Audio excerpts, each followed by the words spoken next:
The information provided by the speakers and/or presenter on Facebook and YouTube is for general informational purposes only. All information is provided in good faith. However, Constructive Talk makes no representation or warranty of any kind, express or implied, regarding the accuracy, adequacy, validity, reliability, availability, or completeness of this information.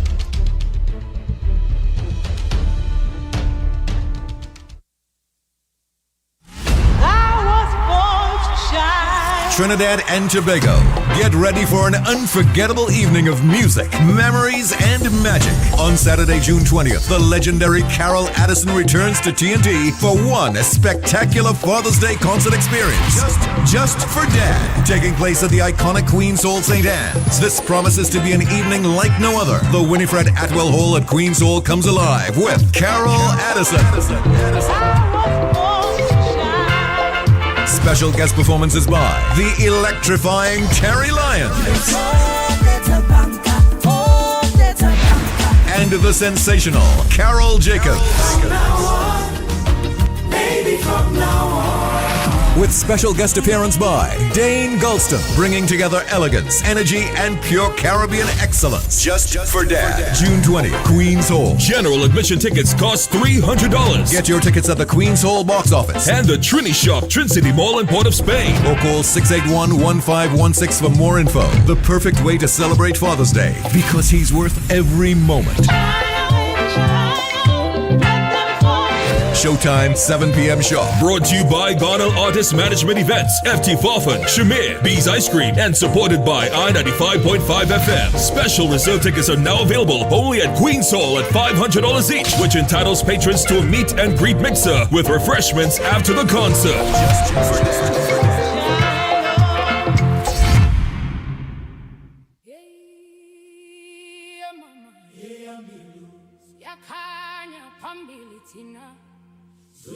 Yak and Friends proudly presents Uhuru 8.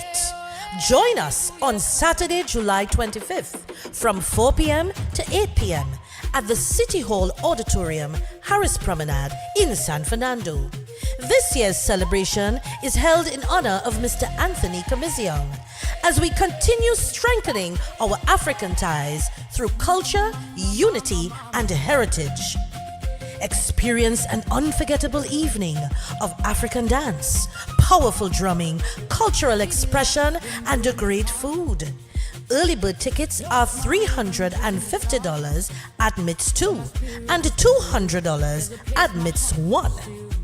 Come dressed in your finest African attire for a chance to win Best Dressed Male and Female. Celebrate African culture. Celebrate freedom. Celebrate Uhuru 8. For tickets, contact 684-1792 or ticket outlet at Something Special with Finishing Touch at Ritz Plaza, number 25, St. James Street in San Fernando.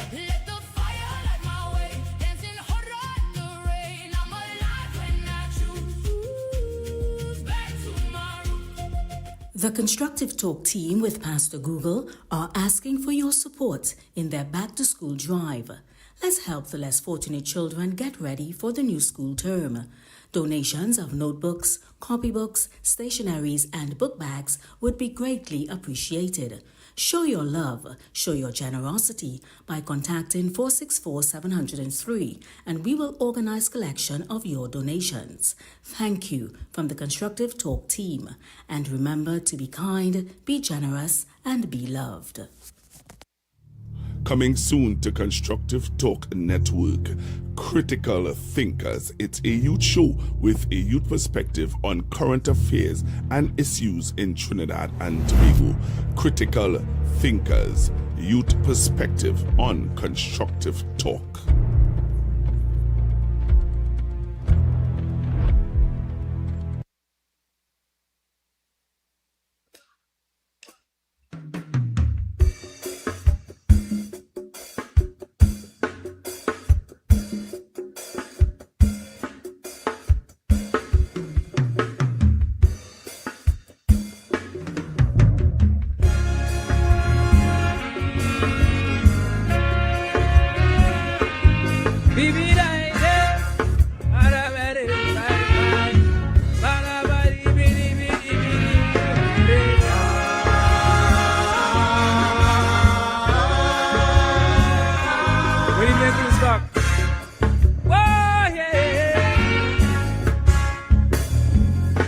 I started to run when I scope out my country. I walk by a gun, but that is what they promise we. A lot's going on in the sun, so I come here to bring wisdom, so we don't burn down. We lovely society. A new government has the assignment to put we country into alignment. But every time they read us with their ego, it's the vulnerable who feeling that blow. Lord, is it ignorance or is it arrogance? I don't know what to call it in this instance. Look at paradise right in front we eyes, but we still want to talk about who we despise.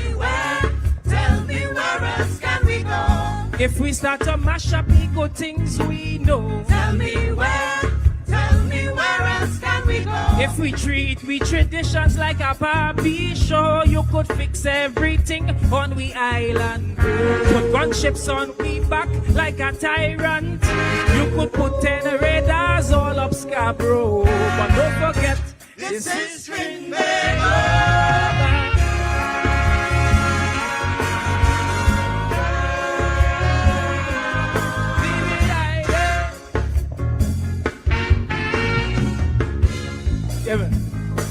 We love we freedom, and every citizen will agree that no oppression will be accepted by our Trini. We come from long days on the ground, working hard until daylight come, so we'll see it wrong to be a financial junkie. Cause every day we see a new taxation that causing a new kind of sufferation. And when you don't create that irritation, you send police to fix with desperation. Lord, where's the common sense? Where's the true intent to make you think oppression is relevant? Don't be shocked, my friend, when we start to bend and you see them placards in front of the parliament. Tell me where else can we go? If we little children are not free to grow. Tell me where else can we go? If they try to ban the words in the calypso, you could try to stop social media or the taping of police murders. You could rewrite a bill like this also. But don't forget, this is Trinidad.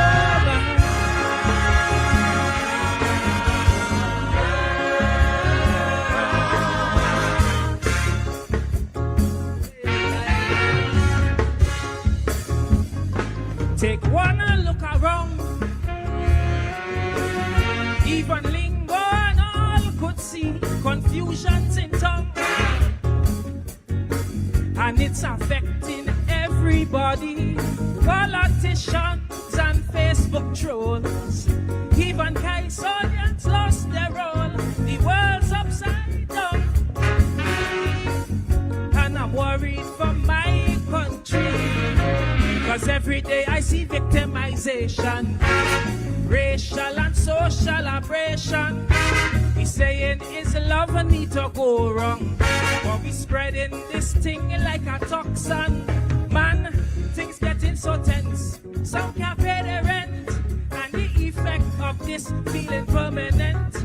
But what scares me though, just so that you know, is the money we about to borrow. Tell me where else can we go? If the IMF start to pull we toe. Tell me where else can we go? If we toilet paper start to run too low, you could stress out the CPEP worker. Take a fool and make him a leader. You could change every board cause it's your show. But don't forget, This is Trinidad.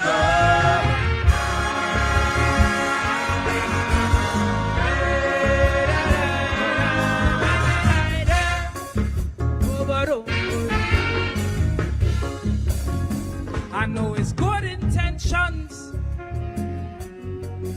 We Prime Minister have for we, but brutal measures would only cause rebellion in TNT, like what caused Cambule in times of old. And it's so the story unfold. It's that rebellion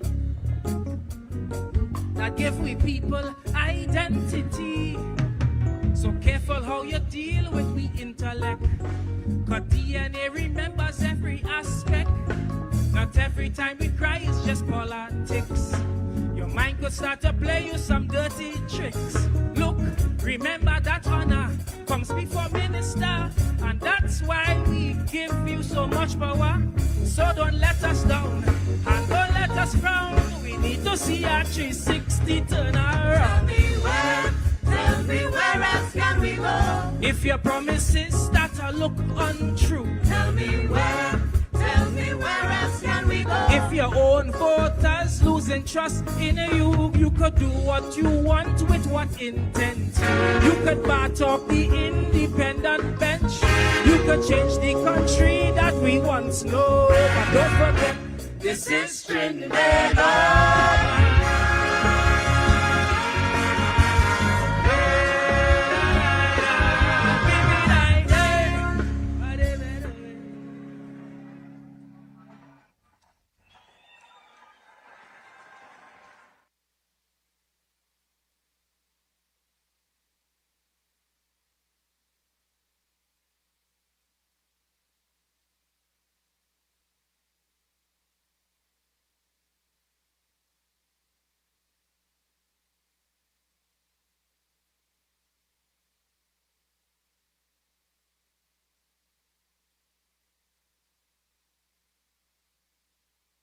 They said West Africans sold their own people willingly to slavery.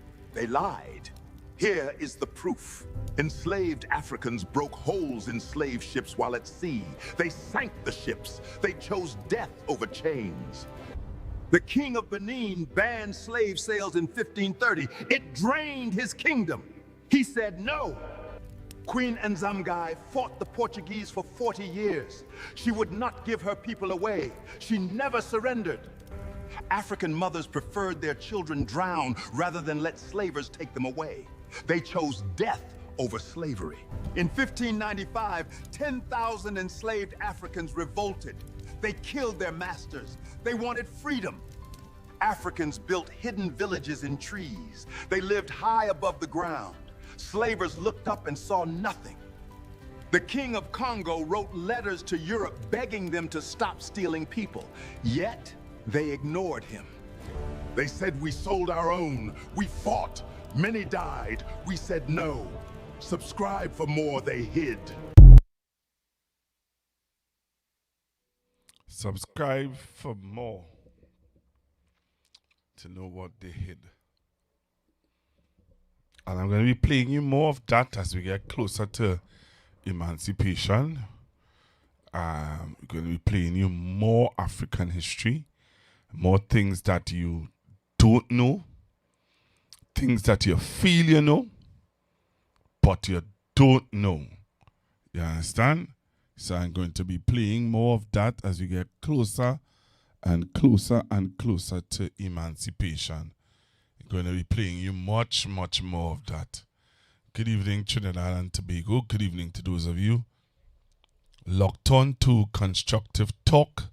Wherever you're listening to me in the world, I want to say thank you very, very much for the support, for the love, you know, for just being on the live and indicating to me that you appreciate what I have been doing and what I continue to do to educate and inform those of you who are always on. You know, we always have this thing where we keep ourselves informed on what's happening in Trinidad and Tobago.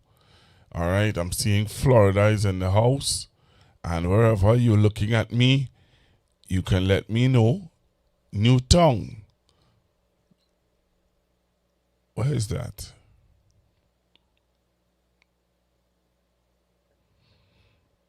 All right. So just let me know where you're looking at me from. And we're going to continue to inform you, educate you, and let you know all that's happening in Trinidad and Tobago and by extension the world. We are at a critical time in our nation. Critical time in our nation. I'm seeing where a lawyer was a victim of a home invasion. And that happened at 12:30 p.m. All right? In Shogunas. Woodford Gardens, Shogunas. All right? There was a home invasion of a 57-year-old attorney at law. He and his wife were was victim of a home invasion. What we go see? What we go do?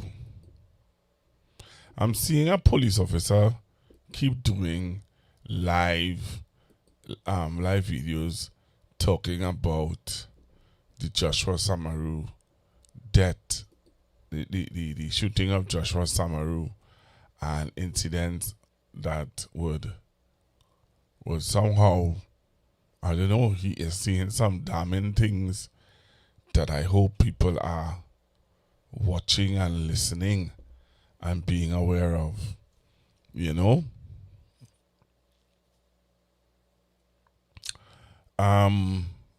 But it is interesting how this Tech list has aggravated people. So there's news, or I'm hearing where people are upset about this listener. You know what I mean? This list. People are upset. They are mad.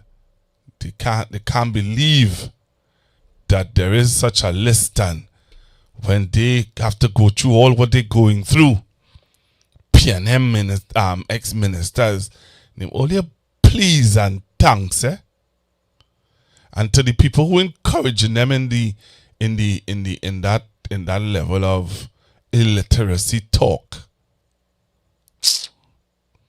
It's just so annoying sometimes, but what can you do? That is the world we live in, and that is the mindset that some people have, and you can't get away from it. Can't get away from it. All right. So let me know where you're looking at me from. All right, let me know where you're looking at me from. Good night, Pastor Google, and everyone. We have stand your ground laws, yet there are still there's home invasions. What do you think the stand your ground laws will stop home invasions? No, stand your ground laws ain't gonna stop the home invasion. Well, yeah, leave me alone with that.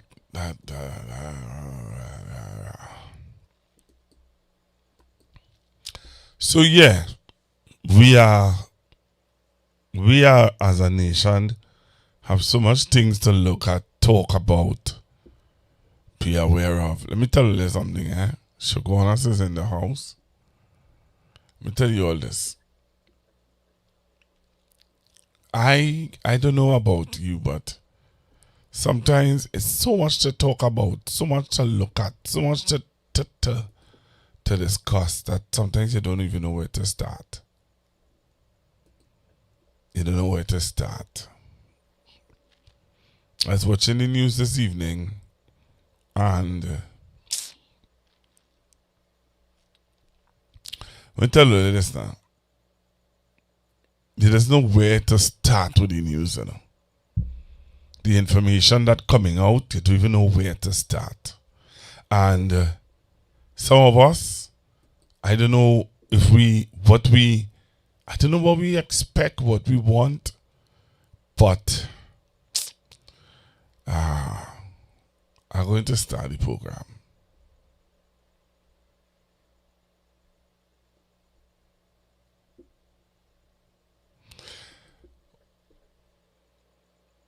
Well, one night we had Mr. Manning on Tuesday night.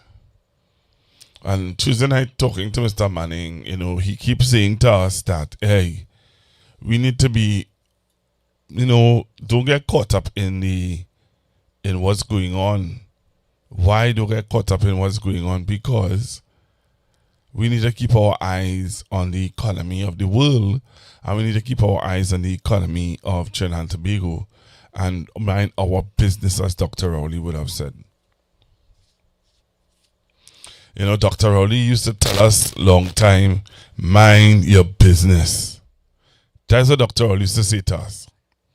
He used to say, mind your business, because things are happening in this country.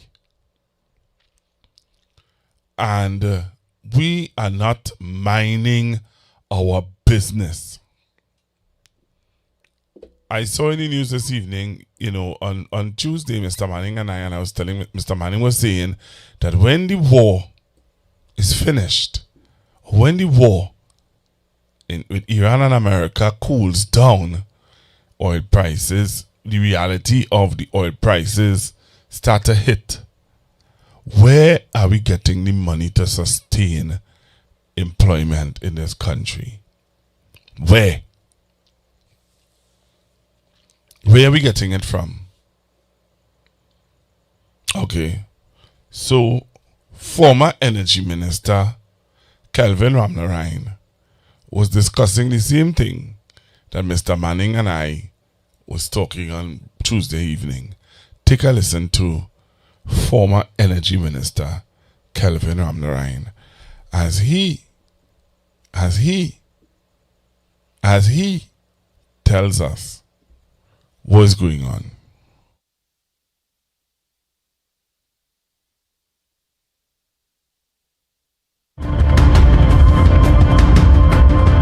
Former Energy Minister Kevin Ramnarine says Trinidad and Tobago may need to adjust its energy strategy as energy prices are on the decline as Middle Eastern tensions continue to ease. Ramnarine, while speaking on TNC3's The Morning Brew, says prices are likely to revert to levels seen before the Middle East war. There are some 10,000 oil wells that were shut in the Middle East. They will be coming back into production. So what this all means is that we're going to have lower prices in the foreseeable future. He says this should impact the government's preparations for the budget later this year, as the prices will affect government revenues. Ramnarine also notes the global energy market landscape is changing as there have been signs of a major global energy transition, signaled by the rise of electric vehicles and increasing shifts to nuclear and renewable energy sources. He, however, says TNT's energy fortunes could recover in 2027 when gas production is expected to increase.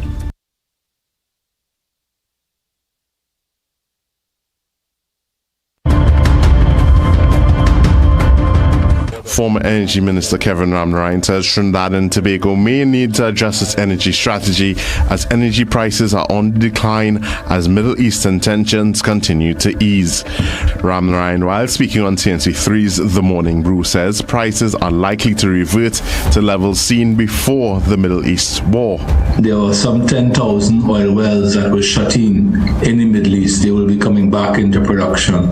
So what this all means is that we're going to have lower prices in the foreseeable future. He says this should impact the government's preparations for the budget later this year, as the prices will affect government revenues.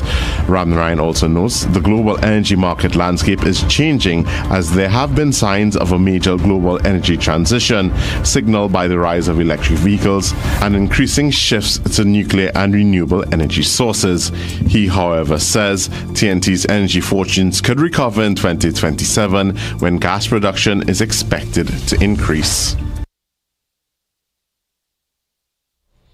So you heard Mr. Kelvin Ramnarine. And that is a discussion that we were having with Mr. Manning on Tuesday.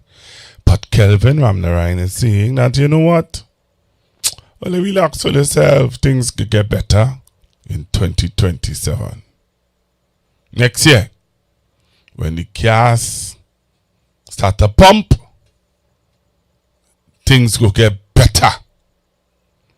When the gas start to pump. So the gas is about to start to pump. And when the gas start to pump, we can look at seeing better days. That is why the UNC slogan is Big Bad UNC, better days are coming. The Big Bad UNC, better days are coming. The Big Bad UNC, better days are coming. So I just said let me play that for you guys to see how we just be having our discussions here on Constructive Talk. But at the end of the day, Olia, we are way ahead of sometimes the discussions that are happening in the world or on the platforms and in the news, you know. Very, very good.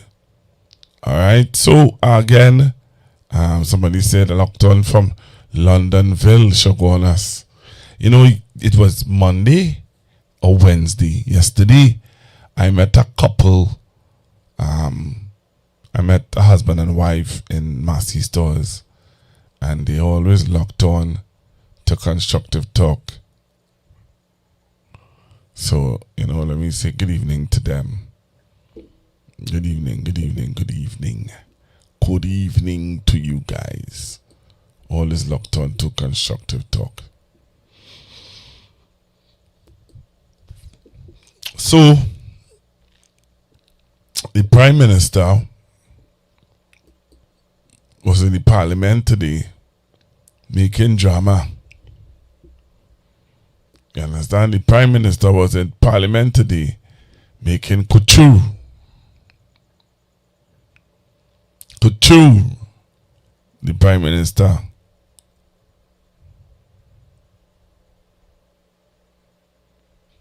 Right? So take a listen to what the Prime Minister was dealing with. Laromain is in the house. Good evening, Laromain. Good evening, Laromain. Yep. So let allow you to hear the Prime Minister in the house today dealing with a bill. But you know what I'm disappointed with CNC3 with? They play all what the Prime Minister had to say. But when MP Stuart Young was answering her, they didn't play the response by MP Young, you know. Nah, they didn't play the response by MP Young. They didn't play the response by MP Young. And I think that they should have played the response by MP Young. You know? I find they should have played the response by MP Young. Or take a listen to what the Prime Minister had to say.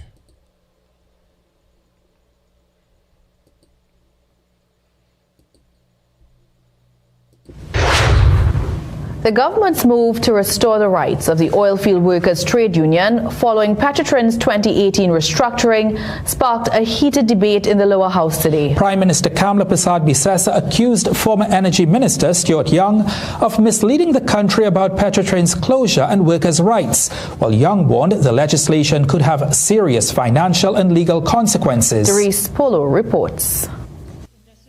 Prime Minister Kamala Persad-Bissessar used her contribution to defend legislation that would recognize the Oilfield Workers Trade Union as the successor union for Heritage Petroleum, Paria Fuel Trading and the Garakara Refinery. She rejected claims by former Energy Minister Stuart Young that Petrotrin was merely restructured, insisting the rights of workers were stripped away when the company was dismantled. Today you come to justify why you closed them, but not once did you tell us why you did not consider successorship rights for the workers as has been done in the past. You have the precedent. Persad-Bissessar accused the previous PNM administration of attempting to silence the OWTU and said the bill seeks to restore collective bargaining rights that they lost after the 2018 restructuring. I no longer want to know why the member on the other side thought it fit to shut down Petrotrin, because I say the truth will come to light one day. We want to know why did you bust the union? That's what you're doing, you're busting the union. That was union busting. But Stuart Young warned that the legislation could have far-reaching consequences for Heritage and Paria, which he said have operated successfully since the restructuring. Young also argued that the bill infringes on workers' constitutional right to choose their representation by imposing the OWTU as the recognized majority union. When this is passed today, whether you like it or not, the union representing you is the OWTU by imposition. Young further suggested that the legislation's passage was an attempt to interfere with a legal matter currently before the Privy Council that deals with successorship. And while the OWTU was the recognized majority union for some of the bargaining units, Young questioned why the Estate Police Association and National Petroleum Staff Association were not also considered. In winding up the debate, Labour Minister Leroy Batiste dismissed arguments that the billions paid to former Petrotrin workers justified the restructuring. He also criticised Young's defence of the PNM's decision to restructure Petrotrin on the grounds that workers were given approximately $2.7 billion in severance. All you understand was a 1% mentality. A 1% mentality suggests that these workers glad to be sent home because they share $2.7 billion. That is the life of the 1%. That's how they seize things. They don't understand that people lost their lives, that people took their lives because they were out of a job.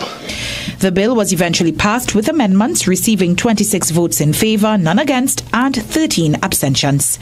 Doris Polo, CNC3 News.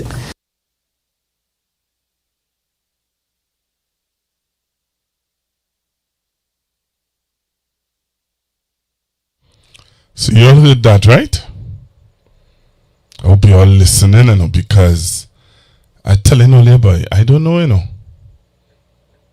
I don't know, boy. We need to, I don't know what we need to do again as a nation, but hey, wow.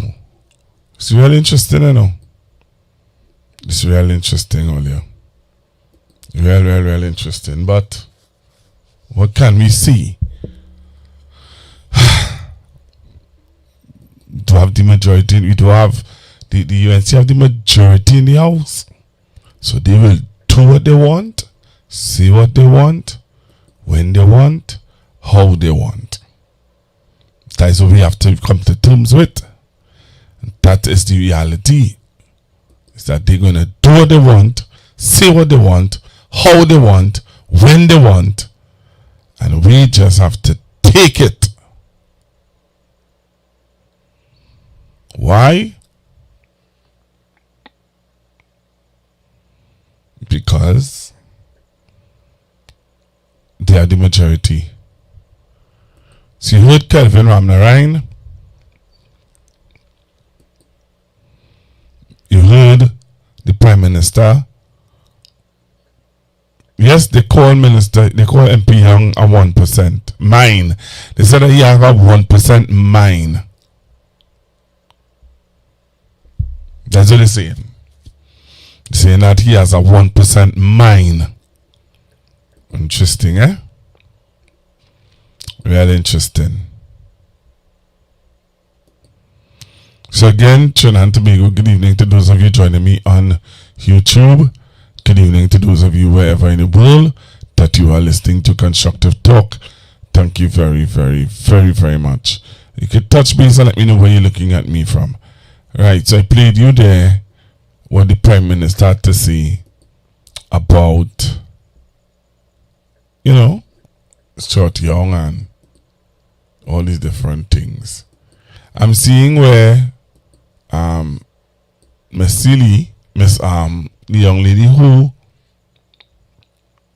has been protesting over the time about the murder of Joshua and her friend Kaya. She is going to protest. She's going to protest on Labor Day tomorrow. She is going to protest with the she's going to protest for Labor Day. Yep, she's going to protest for Labor Day. Take a listen to this.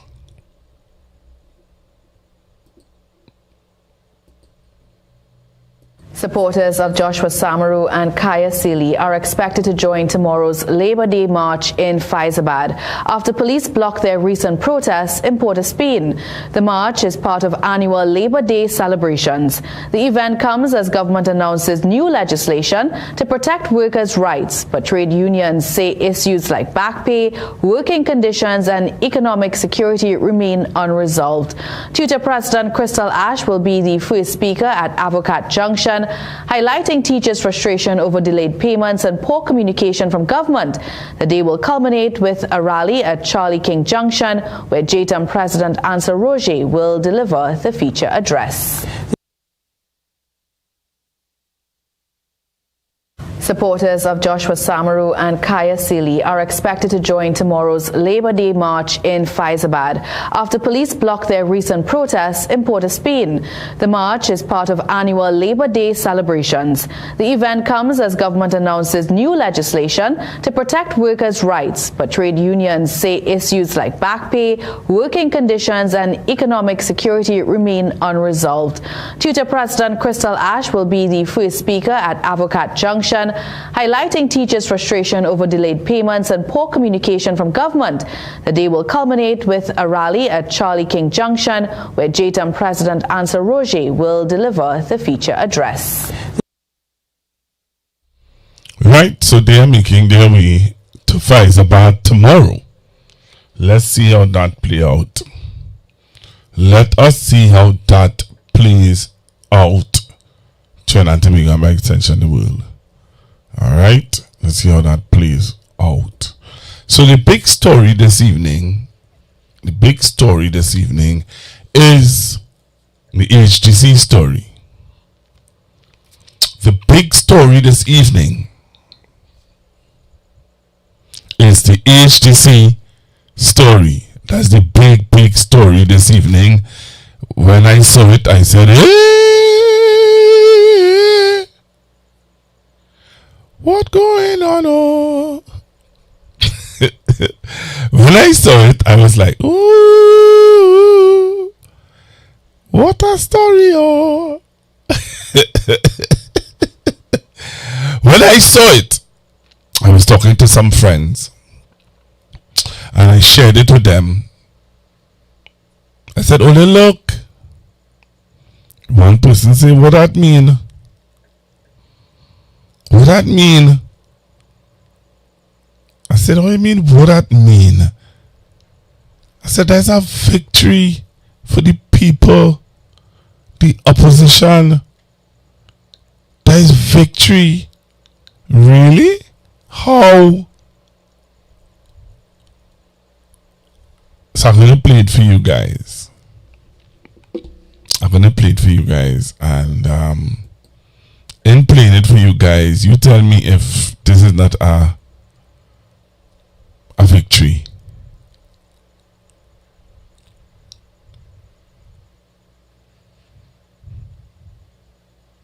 Right? So, I'm looking forward to hearing from you.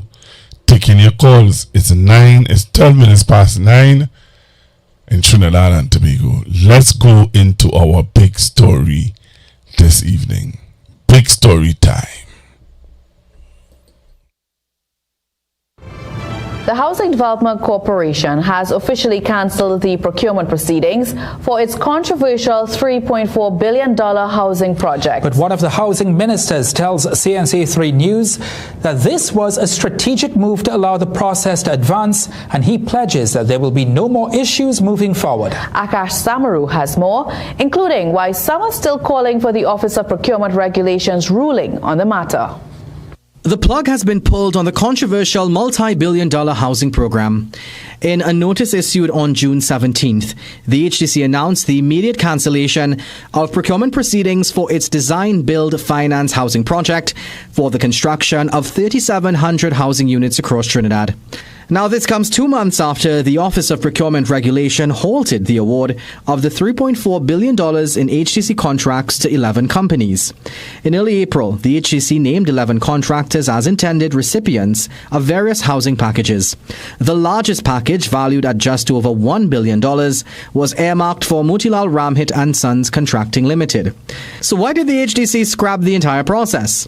Well, the HDC's notice was vague on that front, only saying that it determined that it is in the public interest and in accordance with the Procurement Act to discontinue the proceedings.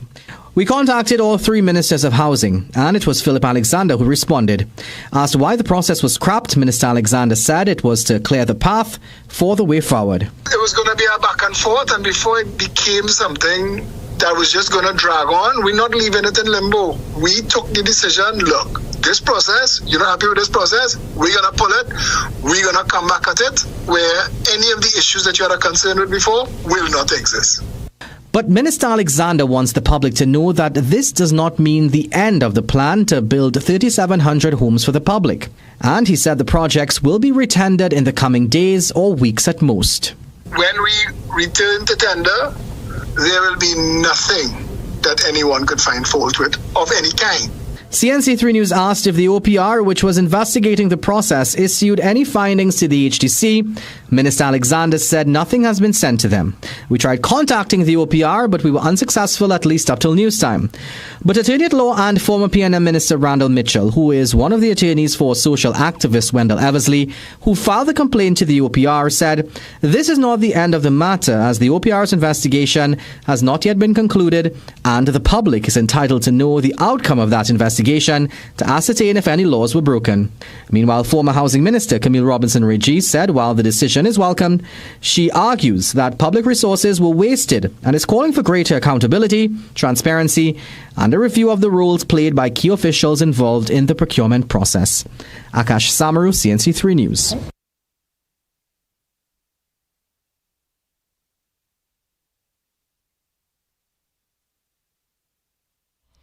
So the question is asked. Trinidad and Tobago. The question is asked. What that mean? What does that mean anything?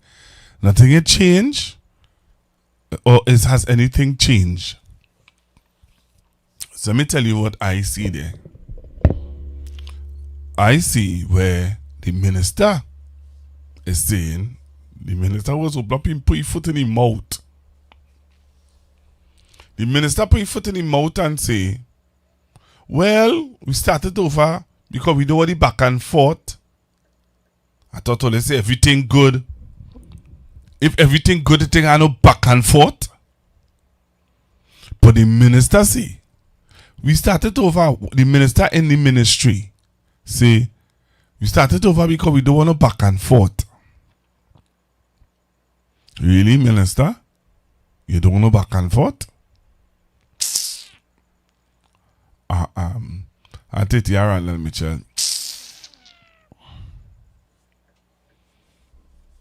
You know? I take the Randall Mitchell now.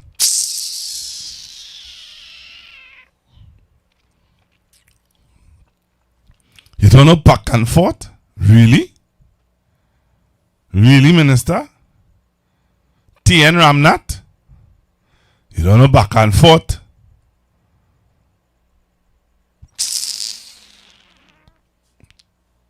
going again. Minister in the Ministry of Housing put he 40 whole 12. You know what size foot he have in his mouth. You know that, right? Trinidad and Tobago. But it's a victory, and the PNM and the opposition need to claim their victory where this is concerned. They need to sit down in caucus and continue to do things like this. Because you're seeing results. You're getting a good pushback. The government got a good pushback. So that is why they have to do it. They have to pull it back. Take a listen one more time. And I'm going to open up the phone lines, take your calls, and you tell me what is your view.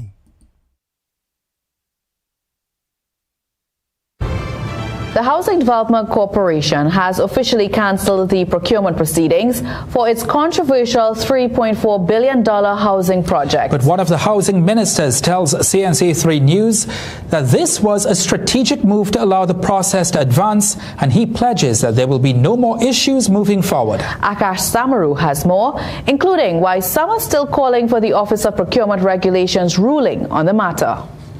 The plug has been pulled on the controversial multi-billion-dollar housing program. In a notice issued on June 17th, the HDC announced the immediate cancellation of procurement proceedings for its design, build, finance housing project for the construction of 3,700 housing units across Trinidad. Now, this comes 2 months after the Office of Procurement Regulation halted the award of the $3.4 billion in HDC contracts to 11 companies. In early April, the HDC named 11 contractors as intended recipients of various housing packages. The largest package, valued at just over $1 billion, was earmarked for Motilal Ramhit and Sons Contracting Limited. So why did the HDC scrap the entire process? Well, the HDC's notice was vague on that front, only saying that it determined that it is in the public interest and in accordance with the Procurement Act to discontinue the proceedings. We contacted all three ministers of housing, and it was Philip Alexander who responded. Asked why the process was scrapped, Minister Alexander said it was to clear the path for the way forward. It was going to be a back and forth, and before it became something that was just going to drag on, we're not leaving it in limbo. We took the decision, look, this process, you're not happy with this process, we're going to pull it, we're going to come back at it, where any of the issues that you had a concern with before will not exist. But Minister Alexander wants the public to know that this does not mean the end of the plan to build 3,700 homes for the public. And he said the projects will be retendered in the coming days or weeks at most. When we return to tender, there will be nothing that anyone could find fault with of any kind. CNC3 News asked if the OPR, which was investigating the process, issued any findings to the HDC. Minister Alexander said nothing has been sent to them. We tried contacting the OPR, but we were unsuccessful, at least up till news time. But Attorney at Law and former PNM Minister Randall Mitchell, who is one of the attorneys for social activist Wendell Eversley, who filed the complaint to the OPR, said this is not the end of the matter, as the OPR's investigation has not yet been concluded, and the public is entitled to know the outcome of that investigation to ascertain if any laws were broken. Meanwhile, former Housing Minister Camille Robinson-Regis said while the decision is welcomed, she argues that public resources were wasted and is calling for greater accountability, transparency, and a review of the roles played by key officials involved in the procurement process. Akash Samaru, CNC3 News.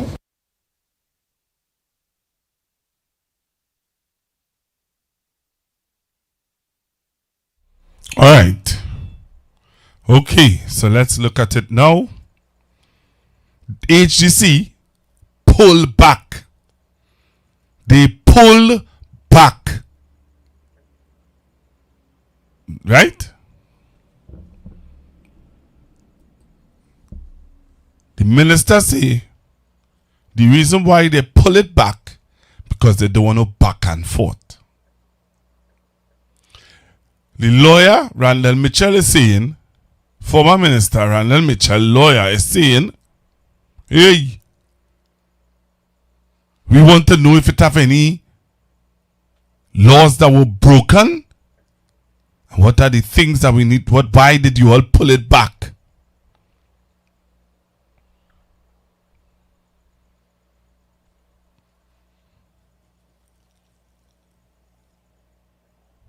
If there is nothing to hide, or there was nothing to hide in that HTC situation, then why did they pull it back?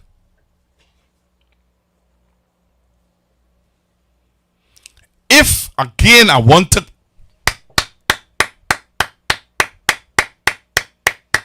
to applaud the opposition, because if the opposition did not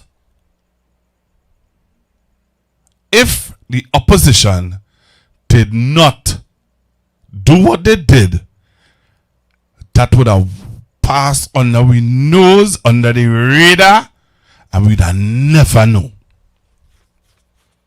My advice and my continued support is that they continue to highlight these things so that we can get the results that we're getting. Why is a junior minister answering these questions? Why the minister not answering?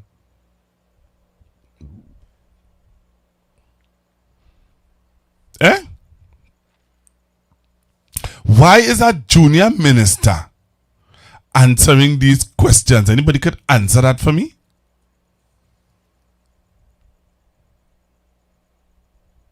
But you know what? Again, Trinidad and Tobago.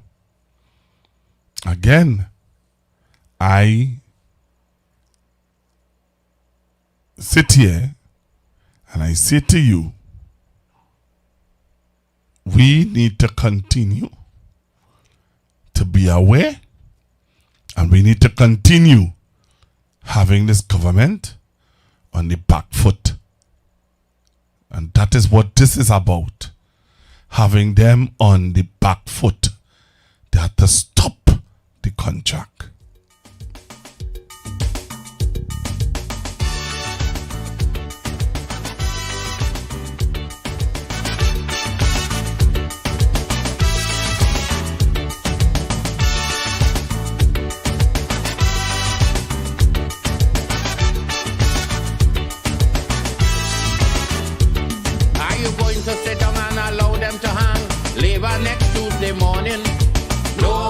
So I'm taking your calls.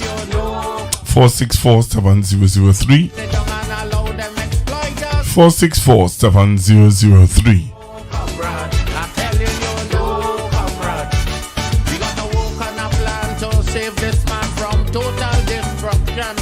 It's up to you and it's up to me to do the best we can. Let me save him. Let me save him. Let me stop together and save me back. Come, save him. Let me save him. Let me come together and save me back.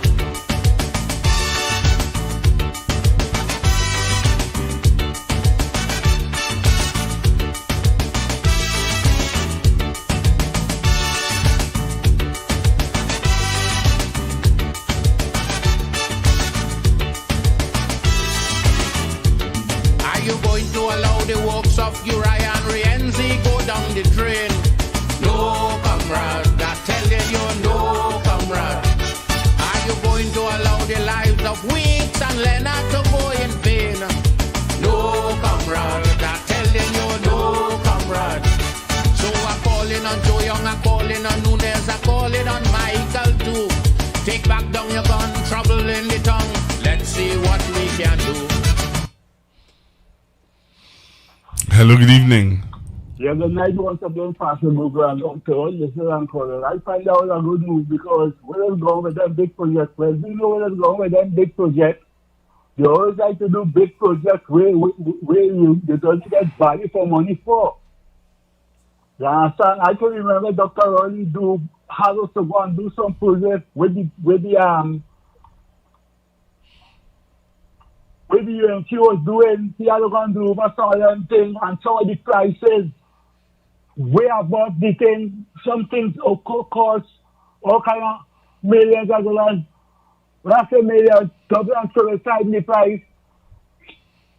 They can only bring down that and get the same work for less the price. So them are what they like to do. When you know when they do big projects, so everybody know they like to do big projects, and at the end of the day, you ain't getting no money for money. You understand? Right now, when you watch your work, and if you get a good surveyor to watch that work, you know you ain't getting money for money with some of the things you're seeing there. So them like to do big projects and take money now. With this hard times with this country facing, every project these people doing, you have to watch it with a croaky eye. You understand? This same round, so when you want to get the outside with some project, you understand? Questionable contractor. You understand? It has this thing called, what do you think they call? You don't get no transfer here then. You understand? You don't, like, it's so select. You understand? They're supposed to work with that. All right. Why you not have so select in India for the customers and millions of taxpayers on here? Yeah, man. Thank you very much. Yeah. The people have to watch every project they do. The people in theater, they're going to have to watch it. Watch it. Make sure we get value for money. Beautiful. Thank you very much. Thank you very much. You know, I'm not seeing a press release here from the opposition leader, Ms. Penelope Beckles, is calling on the Prime Minister Kamala Pusabi-Sessa must fire the three ministers as well as the board now.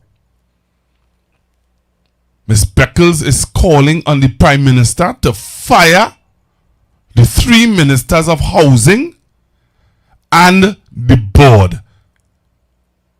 That in itself, what you all have done there in itself has showed incompetence. It has showed that there's questionable things that are happening in HDC.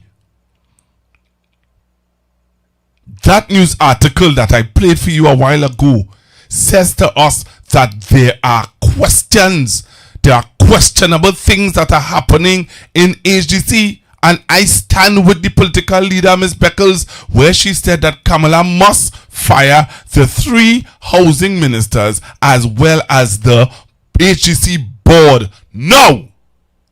They must go now. No.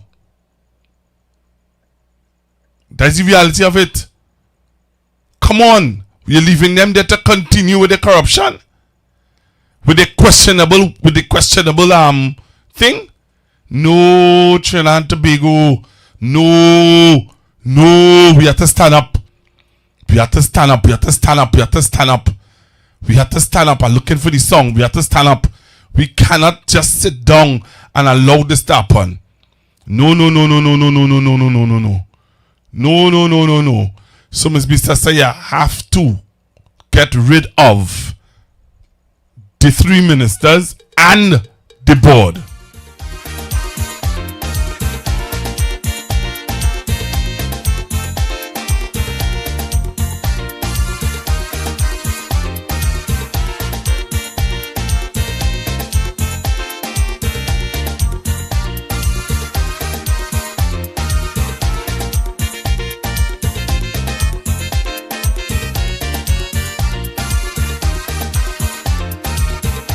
You just stay lying.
strike.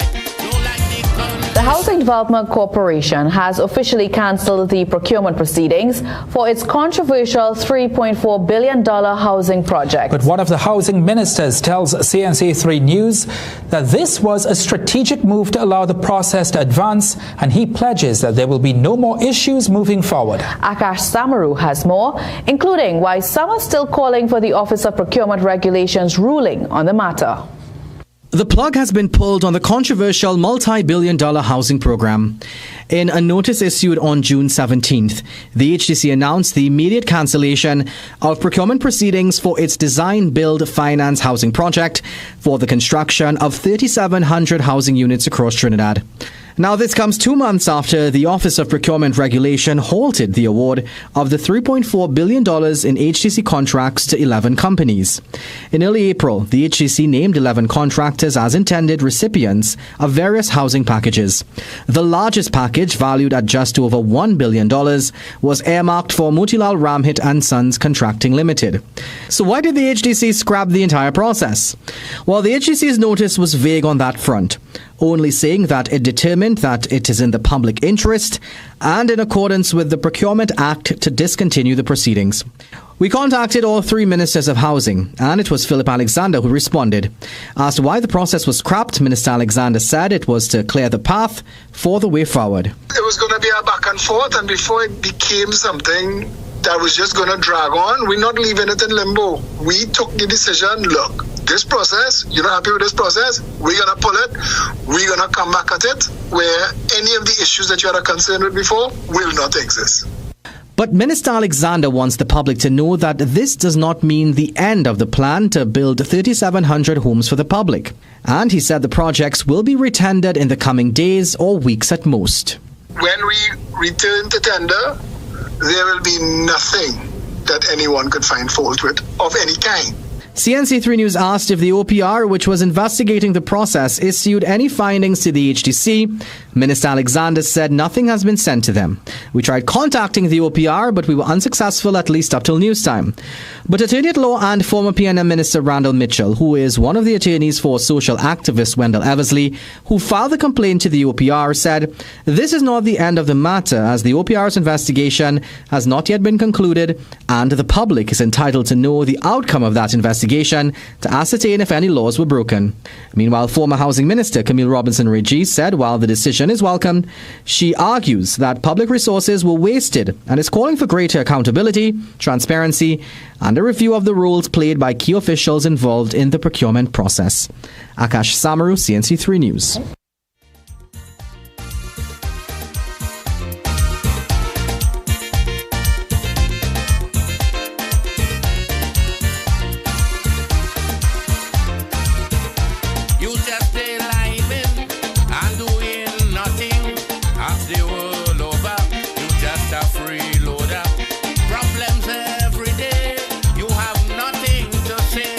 So taking your calls on 464-7003, 464-7003, 464-7003.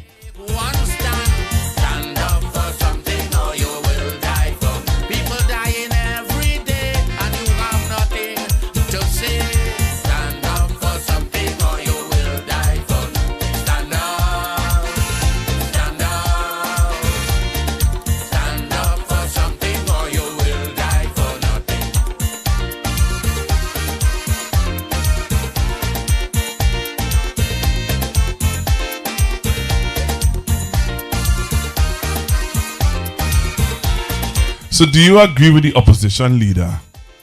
Do you agree with the opposition leader that Ms. Kamala Persad-Bissessar, Prime Minister of Trinidad and Tobago, should fire the three ministers of housing?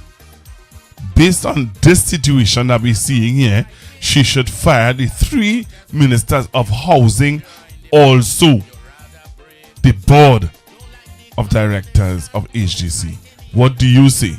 Before you sympathize, you rather criticize. I tell you, stand up for something, or you will die for nothing. Corruption down with throat, still you will not vote. Why? Stand up for something, or you will die for nothing. Killing going on every day, you have nothing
Former Housing Minister Randall Mitchell is revealing a hike in transfer and sale fees by the Housing Development Corporation. In making the disclosure today, Mitchell shared an HDC stakeholder document detailing the new fee structure which takes effect immediately. Tonight, the Prime Minister is defending that decision. Soini Gray has the details.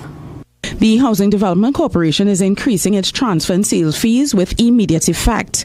The revelation came from former Housing Minister Randall Mitchell, who obtained the new fee structure in an HDC document. In making the disclosure today, Mitchell shared the stakeholder document dated January 29th. Previously, it cost $700 to transfer ownership of an HDC unit. However, with the changes, anyone inheriting a unit must now pay 5% of the purchase price to complete ownership. For a unit costing $500,000, this change is estimated at $25,000. A 10% fee applies on transfers of units older than 10 years in most other circumstances. Mitchell describes this development as scandalous. He also accuses the UNC of doing exactly what they had accused the PNM of planning to do when they were in opposition by imposing an inheritance tax. As opposition leader, Kamla Persad-Bissessar had criticized and accused the then PNM government of trying to impose a 25% inheritance tax. But now as Prime Minister, she is defending the move, saying the HDC is simply attempting to recoup some of the taxpayer money it had used to subsidize those property, alleging that people were profiting from transferring those homes. HDC Chairman Feroz Khan did not confirm or deny the validity of the document Mitchell shared and opted not to comment. When CNC3 News reached out to Housing Minister David Lee, he said neither he nor his permanent secretary were aware of any such policy. He has since ordered an investigation into the process. Soini Gray, CNC3 News. The Housing Minister David Lee may be silent on the recent reassignment of duties, but his junior ministers are dismissing claims it resulted from their inability to handle the workload. Several housing programs have been removed from the housing portfolio, which currently has 3 appointed ministers. The Prime Minister is yet to speak on the changes, but Minister Philip Alexander believes the move makes their lives easier so they can better focus on delivering the 20,000 homes promised by 2030. And while Minister Arnold Roberts could not be reached for comment, he issued a statement on the entire cabinet reassignment process on his social media page. The Honorable Prime Minister, 7 weeks ago, asked all ministers, senators, parliamentarians for their recommendations on strategic streamlining of portfolios under ministries to bring efficiency to delivery to the people of Trinidad and Tobago. Okay, Guardian Media Limited. Regarding other cabinet changes, the Culture Minister told CNC3 News that moving the National Self-Help Commission to the Office of the Prime Minister will help quickly address reports of misconduct. Meanwhile, Planning Minister Kennedy Swartzing, now responsible for social planning, said the Prime Minister has every right to make such adjustments.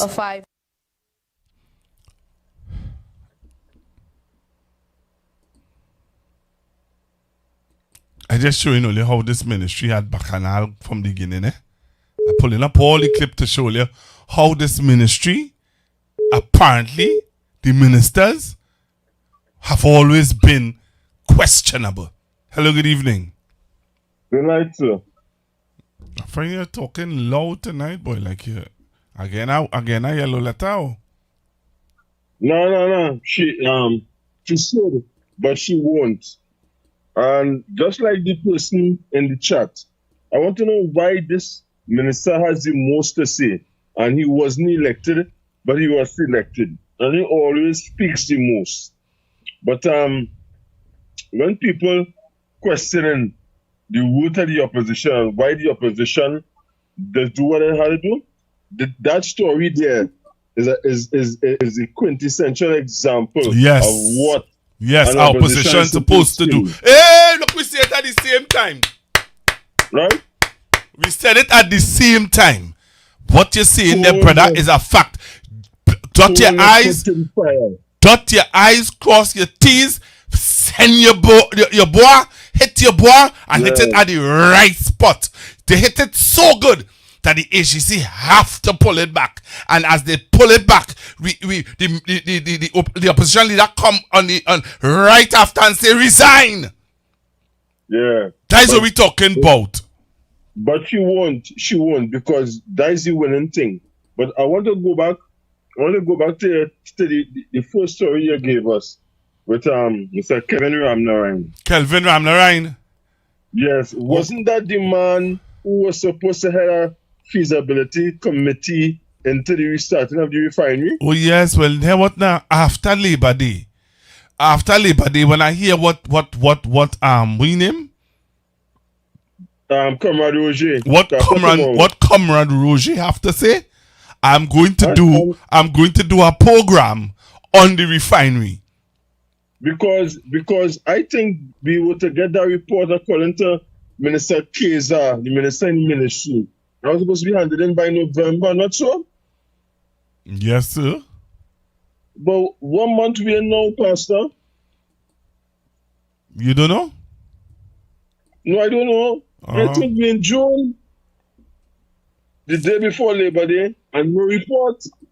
And we have the next study by the Italian company, $50 million US, paying that. But as I was doing my research today, do you recall 2014? Tell me. In 2014, I believe a recommendation was made for Ansel Roger to be fired from Trinidad. And in that same year as well, Ernesto Kesa was fired from Trinidad, and he was the OWT representative at that facility there. And Roger led a march 2.14 about that. They attempted to have a meeting and they were barred, and they ended up going to the OWTU building in Point 14 when they had a march about Keza's firing. You recall that? Nah. And now, who is the MP for Point 14 now? Keza. Right. And when Constructive was closed on the 20, and you know what happened? That incident with Ansel Roger, it reached all the way to the industrial court, because he was fired over allegation that he attempted to bribe workers not to say how an accident happened when he was the senior technician on duty. When that accident happened, I think workers were suffered severe burns and so on. But who was the counsel for Ansel Roger that successfully defended him in that particular matter? You recall, sir? Yes, sir. I think it was the member for Port of Spain North, St. Anne's, and that is the person of Mr. Stuart Young, SC. And that is the man who the Prime Minister in the House today was telling us was part of the wicked administration who closed down the ministry. But nobody is telling us about who would finance the 800 billion US bond that is still being paid for, that will have to be paid for Petrotrin. I want to talk about the 145 billion debt that was built up. She didn't talk about the increase in budget from 2010 to 2015 was culminated in a $60 billion budget in 2014-15. And now, 11 years later, we have a supplementation this week to carry the budget, which was 59 billion in October, to now 62 billion. So I wonder who was responsible, firstly, for the debt reaching where it reached. Trinidad and Tobago, who by? Pastor, who? Who was able, what did the payment meet? According to Mr. former Central Bank Governor, wasn't it? Money to run the country for 3 days?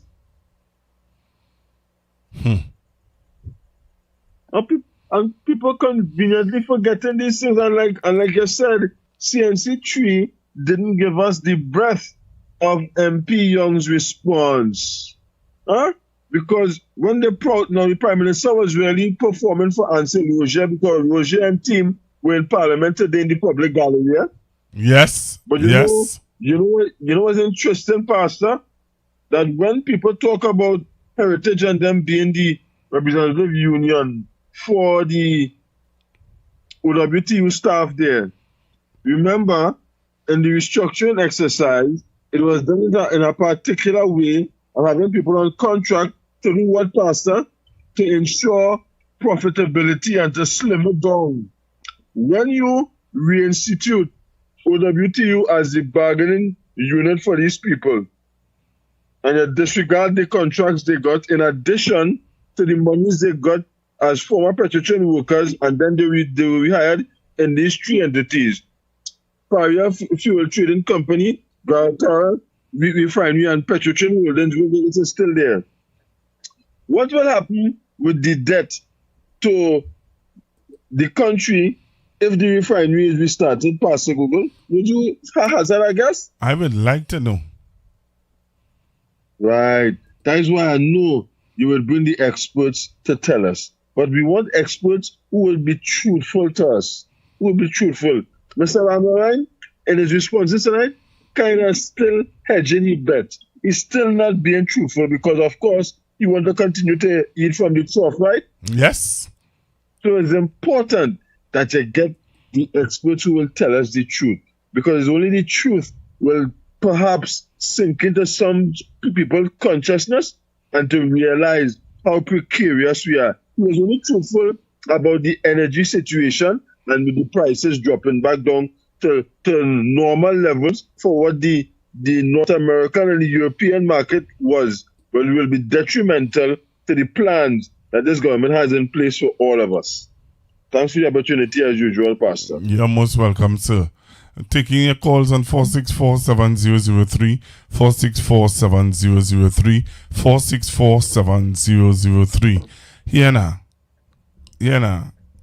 Kelvin Ramlarine. I want to ask a question. So the caller would have brought the example or brought the facts about Kelvin Ramlarine being a part of a committee of the reopening of Petrotrin. Right? I saw when Kesto Kisa would have gone on a talk show on the government station and promising the talk show host and that the refinery is going to open. It's going to open.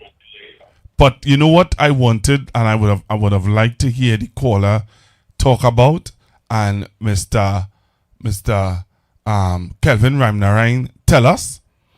Mr. Kelvin Ramlarine, we are not sitting at the seat of decision making in Venezuela concerning the gas coming to Trinidad and Tobago at the LNG plant. We are not sitting at that table. But you're telling the nation in 2027, better days are coming. Better days are coming for who, really? If you're telling us better days are coming, then why are you raising our NIS from 16.2% to 19.2% to 20.2% if better days are coming? Mr. Kelvin Ramlarine, if better days are coming in 2027, who, what, how, which company, who is speaking for us at the decision making on the decision making table to make the better days for us? Food for thought, Trinidad and Tobago and the world. Hello, good evening. Nobody.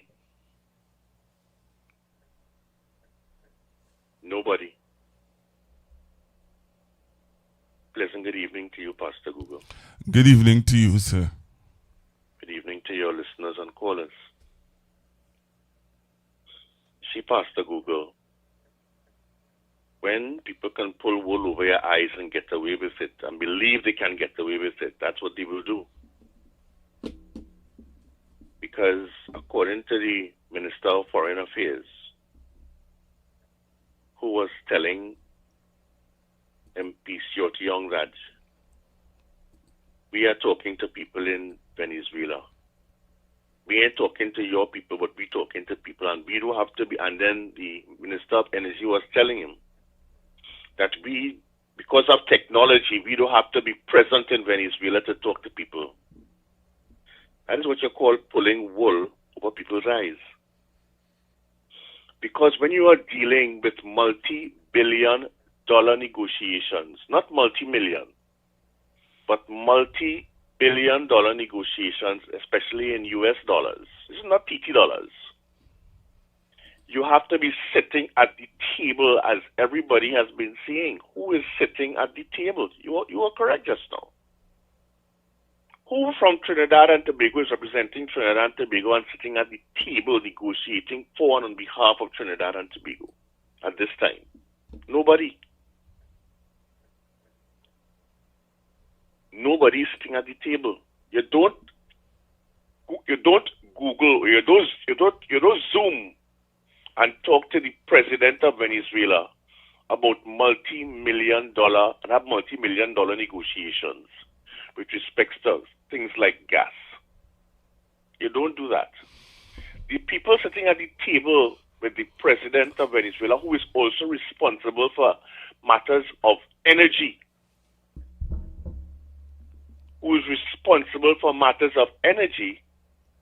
is BP and Shell. Nobody from Trinidad, as far as I understand, has gone to Venezuela to sit at the table to speak for and on behalf of the people of Trinidad and Tobago. They are waiting to talk to who? Shell. Because they cannot go and speak to Delcy, president of Venezuela. They could call her acting, they could call her what they want to call her. That's fine. That's no problem with me. They could call her what they want. But she is the person that Shell and BP talking to. As my grandfather used to say, you could call her what you want, but don't call her collect. Call her what you want. And she is the person who will be collecting taxes and royalties. Venezuela will be collecting the taxes and royalties. And when Shell is finished negotiating on behalf of their shareholders, as well as BP, then they will come to Trinidad and negotiate for their markup profits and sell gas to us here in Trinidad. And let me tell you this. Shell and BP especially Shell, going to want to make back their money as quickly as possible because they have made a lot of investments in equipment and infrastructure with respect to Lauren Manatee. They're not going to sit down whenever it is in 2027 or 2028, whenever the first gas comes. They are going to want to make back their money as quickly as possible. And all we will be getting is the 10% that Dr. Rowley and Stuart Young negotiated on our behalf for Atlantic LNG profits for trains 2, 3, and 4. Shell and BP holds the 90%. That is what we will be getting, sir. So they could talk all they want about. They're not negotiating with anybody. I challenge them to call the names of the people they're negotiating with in Venezuela at this time. I challenge the Minister of Foreign Affairs to tell us. I challenge the Minister of Energy to tell us who, all the names of the people you are talking to in Venezuela at this time. You just say negotiator on our behalf. Tell us the names of the people you're talking to in Venezuela. What are their names? And what are their portfolios? But they will never tell us that. They will throw anything under the cloak and protection of the Parliament, as they are accustomed doing, as they are wont to do. Because that is where they could say anything and get away with it. But they're not negotiating on our behalf. They're waiting on Shell to come. After Shell has completed negotiations with Venezuela, and Shell will let us know how much we have to pay Shell after Shell has marked up the gas for us to get the gas to process through Atlantic or send directly to the downstream industries. for them to begin to increase their volumes and so on with respect to methanol and urea and so on. That is a fact, and I challenge anybody to tell me differently. That is a fact. So the UNC could talk all they want to talk. They have gone nowhere. They have not sent anybody to Venezuela to talk on behalf of Trinidad and Tobago. And we're going to have to wait. And that is why they're telling the tutor and all the other unions, we will deal with all in the next fiscal. And the next fiscal could be even after the next mid-year review.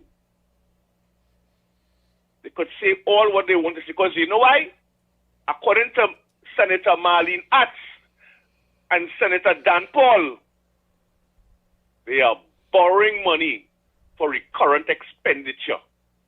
They are borrowing money. And when you're borrowing money, according to Senator Dan Paul, you're digging a hole that is so deep that when we get the true figures and the true facts, it will be as it stands right now, as they are saying, Senator Marlene Atz and Senator Dan Paul, that our external debt plus interest is more than our amount of money that we have in savings in US dollars. And those things are facts. You wouldn't hear that from Roger Hussein and them. Them ain't go talk that. But you will hear it from people who mean good for Trinidad and Tobago and will give us the facts. For all who were listening, if you don't believe me, go back and listen to when Marlene Atz spoke and when Senator Dan Paul spoke. And that is why NGC chairman did not want Moody's to grade NGC and got rid of them because he didn't want the facts to come out that NGC is not making any money and that the UNC is taking all of the money that they could get from NGC to help to pay some of the bills that they have right now. But you wouldn't hear that. You're not going to hear those facts. That's why they're hiding it. That is why they're hiding the facts. That is why they cannot pay teachers. They promised that you played it, I think it was yesterday, on a number of times for people to hear. How many times the Minister of Finance promised to pay? Told the country during the budget last year that they will pay the teachers the 5%. Now he has put it off to 2027, but not even 2026, because 2026, 2027 fiscal starts this year. Why he didn't say 2026 fiscal into 2027? He said no, 2027. So teachers still have to wait. They still have to wait. Shampa Kojo said today in the news that teachers did not come out today. So children have to go home in Tobago. All these things making news, but only making news once. Easy. And they want to tell people everything good. Today was the worst I've ever heard of the amount of untruths and lies by the UNC, by MP Kaiser and Elder in the Parliament, supported by the Prime Minister, the political leader, Queen Liar. You want to call people King Liar? I'm calling you Queen Liar. When he said that the PNM has been against OWTU since 1937. When PNM came in there, just now, somebody sent me a picture of Dr. Eric Williams and Mr. What's his name? What's his name? Uriah Buzz Butler. The both of them sitting together, I think was in a rally. But Pastor, when did PNM come into existence? What year? What year? 1956. But I have to listen to an MP talking about that the PNM pressurizing the OWTU since 1937. You see the amount of lies that they told today. It's crazy. You understand? And they did not want Stuart Young to talk about when he, as your last caller indicated, represented Roger in 2014 when the then Prime Minister wanted to fire Roger for what had transpired in Point Fortin with respect to a co-worker. They ain't going to talk about that. They don't want that to be on hands-on. That's why they attempted to stop it.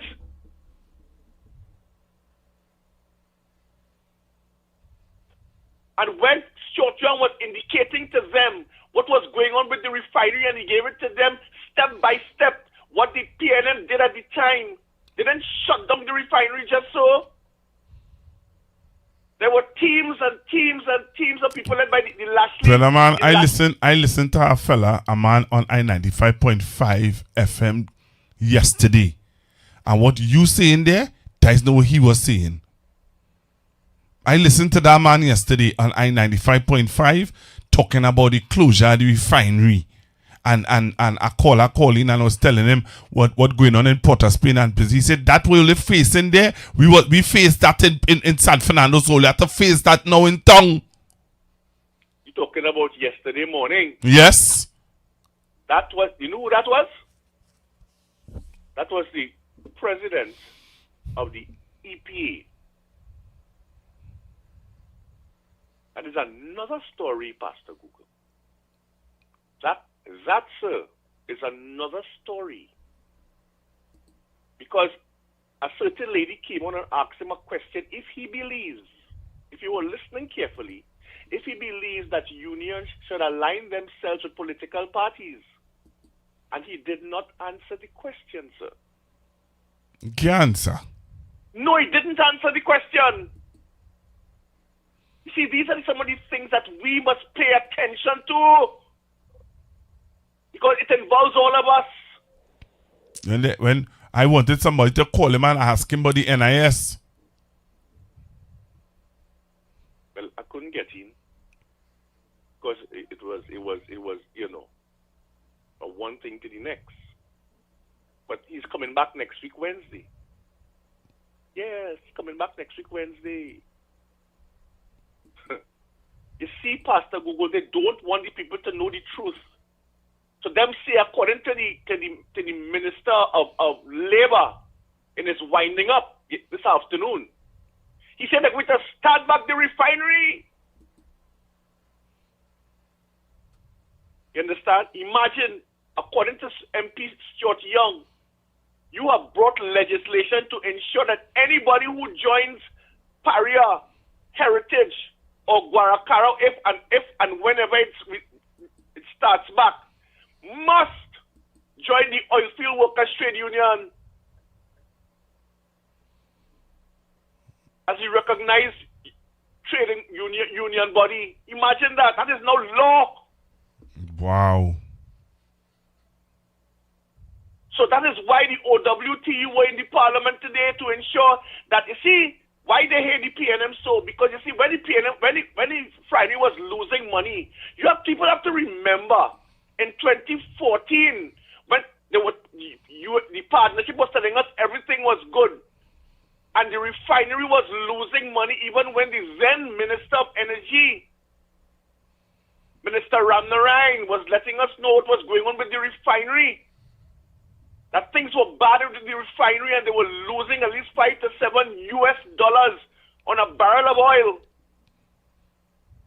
And that the company, for the 4 periods, if you recall what the then Minister of, not the Minister, sorry, the, what's his name, Juala Rambaran said in December of 2015 that for 4 consecutive periods there was no money in the country.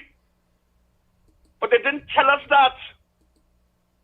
And the then Prime Minister at the time in 2015 went and negotiated with the PSA and gave them 14% knowing they couldn't pay.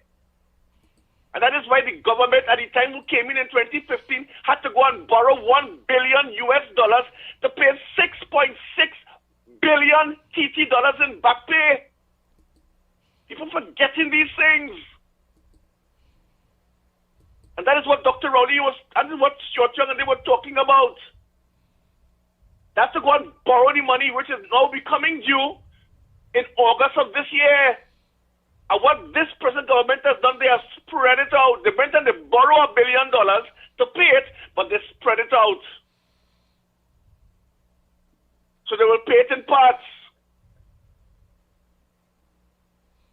But what they're not telling you was that there were some some bullet payments that will be coming due in August of 2019 and 2022, $850 million plus $750 million. That was 12 billion TT dollars that was becoming due. And when I recall the then Minister of Finance, Com Ember, telling the then Prime Minister, hey, we cannot afford to continue guaranteeing money to continue to purchase oil for the refinery, because it is building up monies that we don't have, and we have to do something about it. And that is when Dr. Rowley decided, with respect to the Lashley project, to discern exactly what was happening to the refinery, whether or not we could salvage the refinery, and what could be done. But the bullet payment was coming up, and if we had left it as it was, the sovereign rating of Trinidad and Tobago would have gone to the dogs, and people would have then called on Trinidad and Tobago to pay up all of the foreign debt owed to them. Dr. Rowley had no choice at the time. People not talking about these things and letting Kamala and them fool people. Fooling people. Dr. Rowley had a choice to make. And Dr. Rowley took $2.73 billion and paid off the 5,000 workers plus the temporary workers, plus the contracted workers that Kaiser said that didn't get any money. That's a lie. They got money.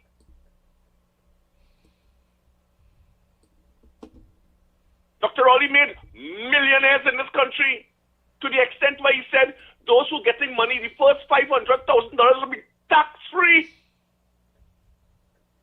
People don't remember these things. It is for me to remember. And remind the people, just like Stuart Young did today. But they don't want the Stuart Young to say what he said today. But it's for me to remind the people of what transpired then. Because this government wants you to forget. So they bring legislation of the but just like that yesterday. That is why Faris Alwari was angry yesterday. You didn't even give us time to vet this, what you brought here, because you know why? Tomorrow is what? Labor Day. And they wanted to make sure that the OWTU was the unequivocal recognized body for all the workers in Paria, Heritage, and then to come, whoever they hire for the refinery. So you had to join the OWTU. That is what they did today. And when they were talking about successor planning. You understand? And that is why we have to be careful of this government. Because they don't give a damn about this country. And you see that $3.4 billion, when they realize that the Office of Procurement is really going into it to see exactly how corrupt it is. They say, hey, we are not coming at a plan B, boy. We can't continue with this. So let me just squash it and come again with something. They're finished. They're going to come with something else faster. And we have to remember and be mindful and remind the people of this country that whatever they say, regardless of what they say, Dr. Rowley saved this country, because at the end of the day, they were able to renegotiate the $12 billion, and that is what Heritage is paying. And it is almost finished. Heritage is paying back that $12 billion that was being owed. That was those two bullet payments. They managed to renegotiate it. But nobody don't talk about these things anymore because they want you to forget. It's so long ago. They want people to forget. So they say they're going to start back the refinery. All Yep. right. Let's see. Well, we go see. All right. We're going to see. All right. Because I know refinery needs repairs. And I want to see who's going to spend the money or invest the money to repair the refinery and start it back. Because I have information on what is going on with respect to employment with that place right now. But I ain't going to talk about that. But then I told you all that they were hiring people. Thank you very much. I'm glad you say it. I'm glad you say it. I told you all that. I said that my niece. Yeah, but you see is how they doing it and who doing it. So they're going to open back the refinery. They're hiring people to work in the refinery. All right, but yeah, I know. Well, we go see. Hold on. Time longer than twine. Good afternoon, sir. Thank you very much. All right, so you all hearing what's going on. Let me say good evening to those of you on the live. All right, do you agree with the opposition leader? Let me see you voting, yes or no. Do you agree with the opposition leader that the ministers in the Ministry of Housing should be fired and also the board? Yes or no? Do you agree with the opposition leader? I want you to listen to this. Listen to Mr. Ansel Roger. Former Minister of Energy, who today we have the current Minister very silent. You don't hear him at all. And they have someone acting for you don't hear them at all. But who you hear? Ram Narayan. And what he's saying? Privatize Petrotrin. Because what? His interest is energy chamber. So I tell you, if you stay on the bank long enough, you'll know that same Ram Narayan who had the responsibility to fix Petrotrin didn't. And perhaps it was for a particular reason. Because at this point now, deliberately now, he's saying privatize Petrotrin. All you feel we stupid. Former Minister of Energy, who today we have the current Minister very silent. You don't hear him at all. And they have someone acting for you don't hear them at all. But who you hear? Ram Narayan. And what he's saying? Privatize Petrotrin. Because what? His interest is energy chamber. So I tell you, if you stay on the bank long enough, you'll know that same Ram Narayan who had the responsibility to fix Petrotrin didn't. And perhaps it was for a particular reason. Because at this point now, deliberately now, he's saying privatize Petrotrin. All you feel we stupid. OWTU decided to come and assemble outside of the Red House. The OWTU decided to come and assemble outside of the Red House ahead of the government's first budget presentation. Well, thank you for asking that question. First of all, we want to state with absolute clarity that we support the government. We are in government. We have two of our comrades in government, if you remember, in the Point 14 and the Labre seat. And therefore, we support the government in its first budget and its 10th and all the budgets, because the PNM is never going to come back. We are coming from a very deep, dark place, the country that is, where the PNM would have placed the country. And therefore, despite all of the challenges that we are aware of, we are confident that this budget is going to take into consideration the valued input of workers in this economy. And therefore, workers' issues are going to be addressed. We are confident. And so we are waiting to see what the final outcome would be, and then we'll make our assessment going forward. But let it be known that like no other time, this time like no other time, we are supportive of all of the initiatives because we have been making significant input into what will be read today.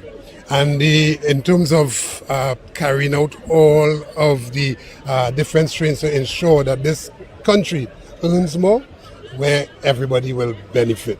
Yeah? Do you think that the government will be able to provide the unions with the 10% that it promised? And if it does not, are you going to be disappointed? Well, no, we hold no such view.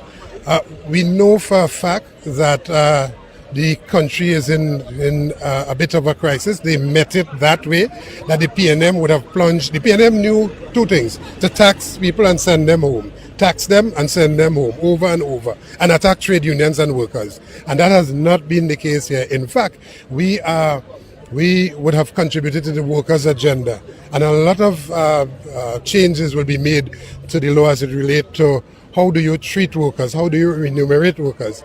As to the promises that the government would have made on the campaign trail, we are confident that those promises, all of them will be kept. The timing of it, we we cannot say now because of the challenges. But I want to make bold to say that everybody will win. Let's have patience, and everybody will win. The workers will win. The government is now looking to explore the Dragon gas deal. They got a 6-month OFAC license from the United States. Now, the trade union movement has been in support of non-intervention as it pertains to Venezuela. Where do you guys stand now? Because you've been particularly mum on this issue. On what is you precise? With regards to the United States sending troops into the Caribbean Sea and talks about a possible invasion, where does the union stand? Yeah, well, we are for region of peace. We always maintain that, and we have seen nothing to the contrary thus far. However, we are happy for any initiative that would bring the country revenue at this point in time. And that is not the only initiative. There are multiple initiatives which you'll hear in the budget that will bring revenue to this country. So do you support the Prime Minister having talks directly with Nicolas Maduro as President of Venezuela? Whatever it takes. I don't know that has been first on the agenda, but whatever it takes, we support the Prime Minister and this government to ensure that the country benefits from the type of governance we have never seen, but which we will get now. The government's move to restore the rights of the oilfield workers trade union following Petrotrin's 2018 restructuring sparked a heated debate in the lower house today. Prime Minister Kamla Persad-Bissessar accused former Energy Minister Stuart Young of misleading the country about Petrotrin's closure and workers' rights, while Young warned the legislation could have serious financial and legal consequences. Doris Polo reports. Prime Minister Kamla Persad-Bissessar used her contribution to defend legislation that would recognize the Oilfield Workers Trade Union as the successor union for Heritage Petroleum, Paria Fuel Trading and the Garakara Refinery. She rejected claims by former Energy Minister Stuart Young that Petrotrin was merely restructured, insisting the rights of workers were stripped away when the company was dismantled. Today you come to justify why you closed them, but not once did you tell us why you did not consider successorship rights for the workers as has been done in the past. You have the precedent. Persad-Bissessar accused the previous PNM administration of attempting to silence the OWTU and said the bill seeks to restore collective bargaining rights that they lost after the 2018 restructuring. I no longer want to know why the member on the other side thought it fit to shut down Petrotrin, because I say the truth will come to light one day. We want to know why did you bust the union? That's what you're doing, you're busting the union. That was union busting. But Stuart Young warned that the legislation could have far-reaching consequences for Heritage and Paria, which he said have operated successfully since the restructuring. Young also argued that the bill infringes on workers' constitutional right to choose their representation by imposing the OWTU as the recognized majority union. When this is passed today, whether you like it or not, the union representing you is the OWTU, by imposition. Young further suggested that the legislation's passage was an attempt to interfere with a legal matter currently before the Privy Council that deals with successorship. And while the OWTU was the recognized majority union for some of the bargaining units, Young questioned why the Estate Police Association and National Petroleum Staff Association were not also considered. In winding up the debate, Labour Minister Leroy Batiste dismissed arguments that the billions paid to former Petrotrin workers justified the restructuring. He also criticised Young's defence of the PNM's decision to restructure Petrotrin on the grounds that workers were given approximately $2.7 billion in severance. All you understand was a 1% mentality. A 1% mentality suggests that these workers glad to be sent home because they share $2.7 billion. That is the life of the 1%. That's how they seize things. They don't understand that people lost their lives, that people took their lives because they were out of a job. The bill was eventually passed with amendments, receiving 26 votes in favour, none against, and 13 abstentions. Doris Polo, CNC3 News.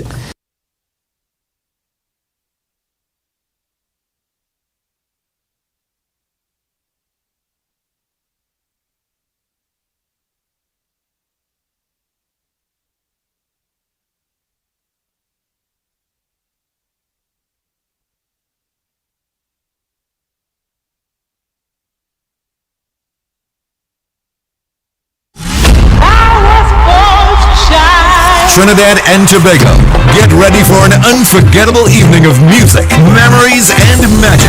On Saturday, June 20th, the legendary Carol Addison returns to TNT for one spectacular Father's Day concert experience. Just for Dad, taking place at the iconic Queen's Hall St. Anne's. This promises to be an evening like no other. The Winifred Atwell Hall at Queen's Hall comes alive with Carol Addison. Special guest performances by the electrifying Terry Lyons and the sensational Carol Jacobs. With special guest appearance by Dane Gulston, bringing together elegance, energy, and pure Caribbean excellence. Just for Dad. June 20th, Queen's Hall. General admission tickets cost $300. Get your tickets at the Queen's Hall box office and the Trini Shop, Trin City Mall in Port of Spain. Or call 681-1516 for more info. The perfect way to celebrate Father's Day, because he's worth every moment. Showtime, 7 p.m. sharp. Brought to you by Ghana Artist Management Events, FT Farfan, Shamir, Bees Ice Cream, and supported by I-95.5 FM. Special reserve tickets are now available only at Queen's Hall at $500 each, which entitles patrons to a meet and greet mixer with refreshments after the concert.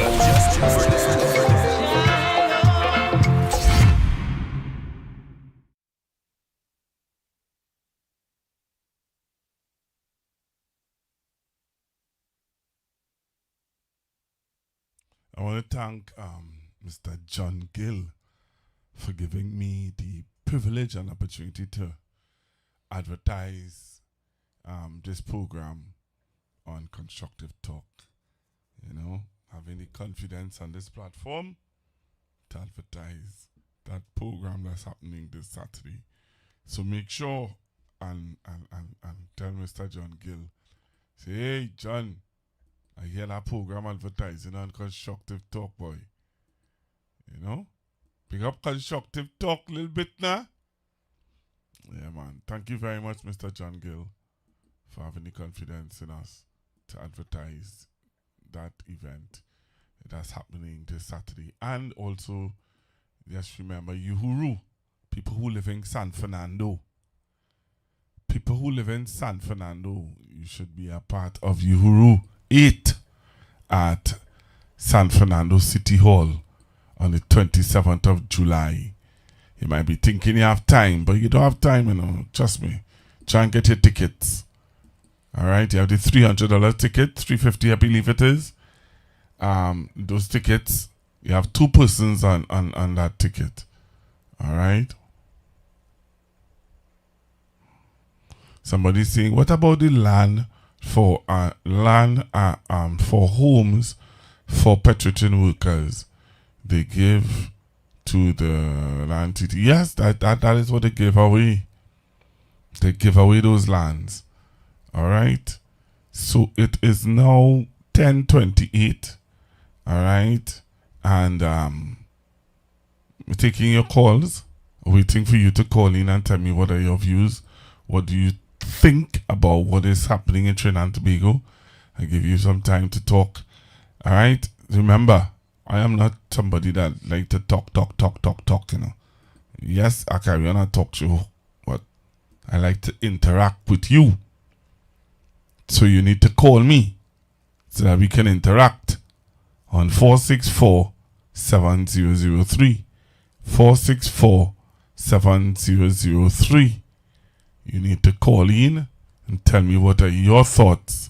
I just recognize and realize that, you know, CNC3 did not play what MP Stuart Young said. I said that earlier on. They did not play it. That means that, you know, if I have to find it, if I have to play it, I have to go on the website, the Parliament website, to find that clip, that particular clip, to play it for you guys, so that you all can be aware of what MP Young said. All right, there's no, and on the news they did not, you know, play it for us. which I found to be very strange, because I know well, unless the NC3 is now changing the way of they doing things, because they don't want to appear PNM or bias. So CNC3 now is being very cautious, or I don't even know what word to use, but they not. I was very surprised that they did not play MP Young statements in the parliament. But if need be, we should be able to go back to the parliament and pull it back for you to hear what he said.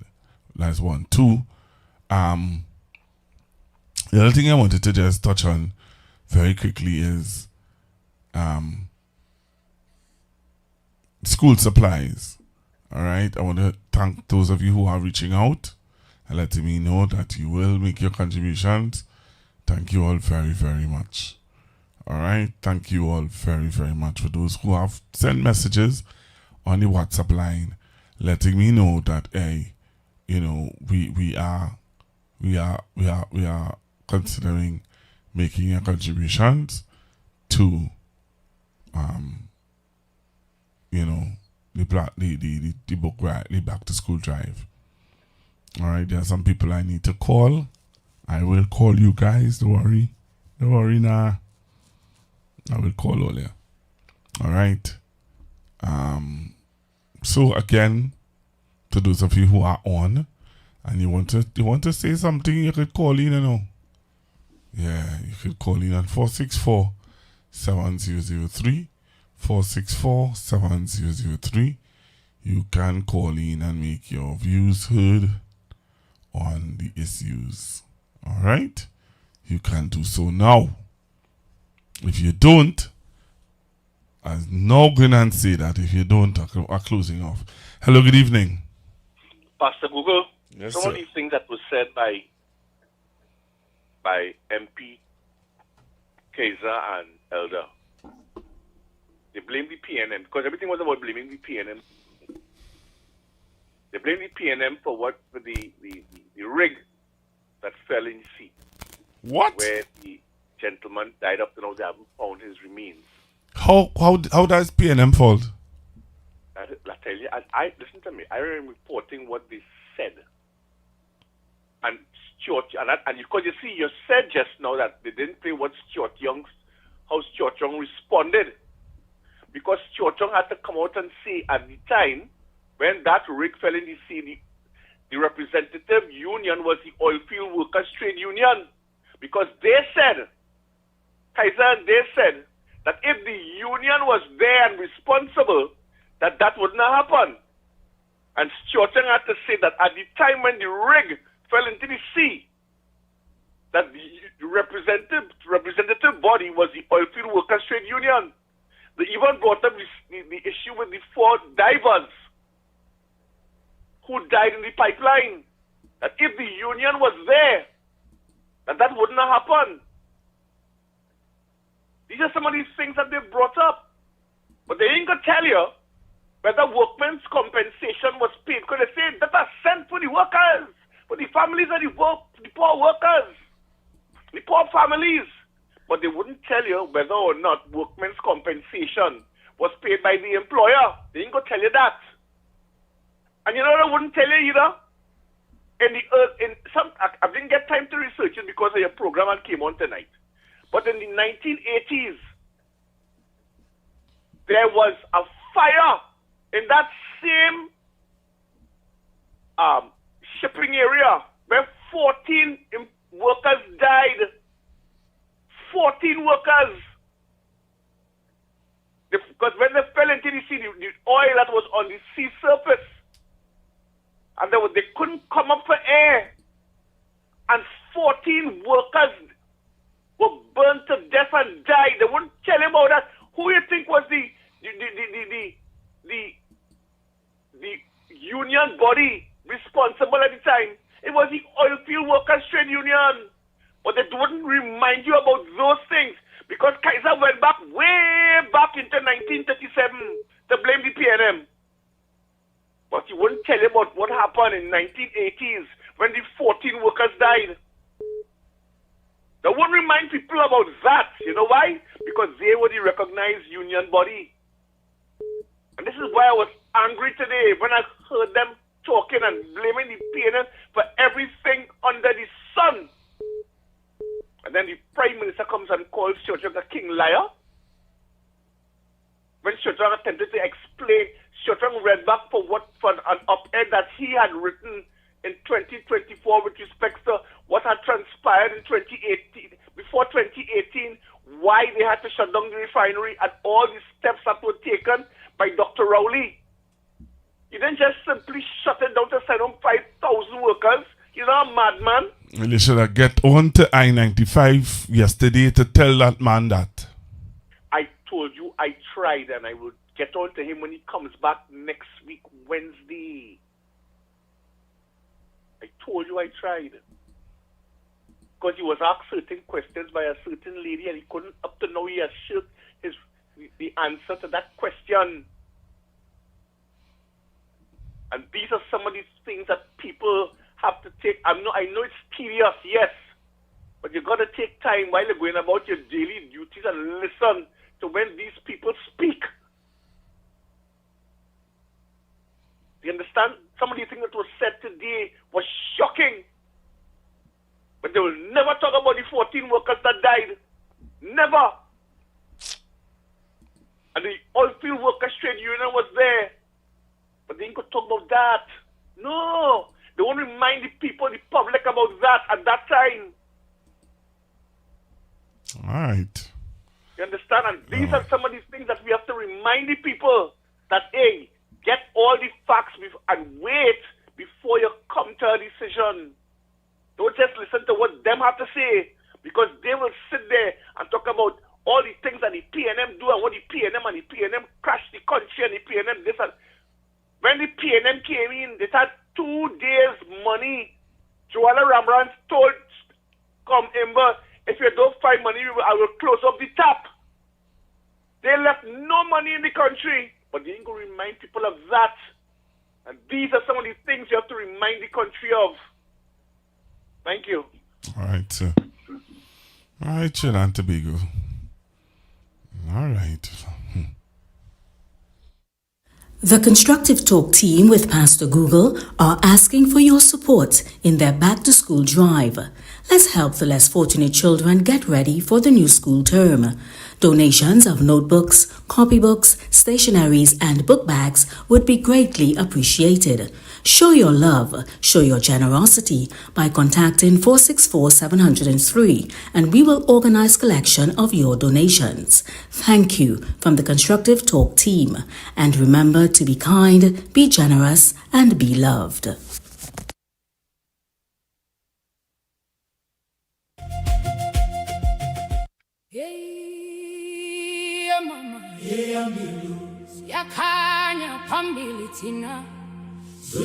Yak and Friends proudly presents Uhuru 8. Join us on Saturday, July 25th from 4 p.m. to 8 p.m. at the City Hall Auditorium, Harris Promenade in San Fernando. This year's celebration is held in honor of Mr. Anthony Kamiziong as we continue strengthening our African ties through culture, unity, and heritage.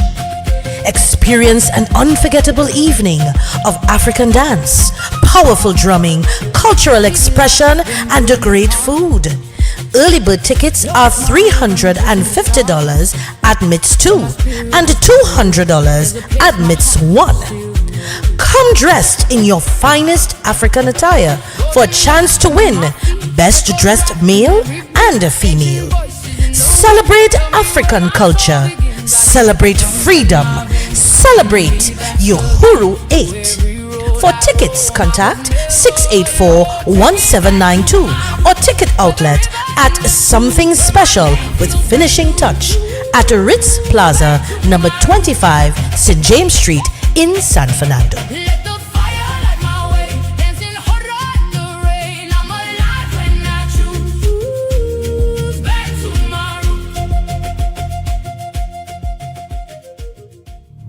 Coming soon to Constructive Talk Network, Critical Thinkers. It's a youth show with a youth perspective on current affairs and issues in Trinidad and Tobago. Critical Thinkers, youth perspective on Constructive Talk.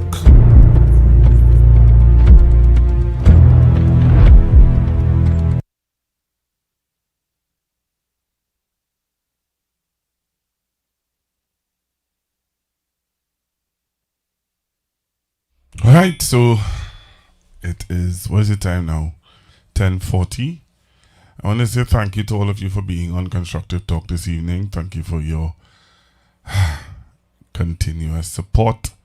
And I pray that you enjoy yourself tomorrow. Spend time with your family. Spend time with your loved ones.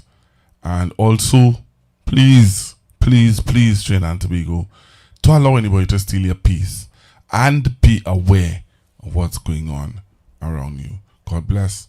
Talk to you guys on Monday. Unless something happens that warrant our attention. God bless you. Bye-bye. Good evening, Trinidad and Tobago. Thank you for watching my father on this Constructive Talk. And I hope that you can subscribe to the page and come back again, because he has a lot of important things that he could talk about. And and thank you for liking my father's content. And thank you for liking the background. I helped him got it. Bye-bye. The information provided by the speakers and or presenter on Facebook and YouTube is for general informational purposes only. All information is provided in good faith. However, Constructive Talk makes no representation or warranty of any kind, express or implied, regarding the accuracy, adequacy, validity, reliability, availability, or completeness of this information.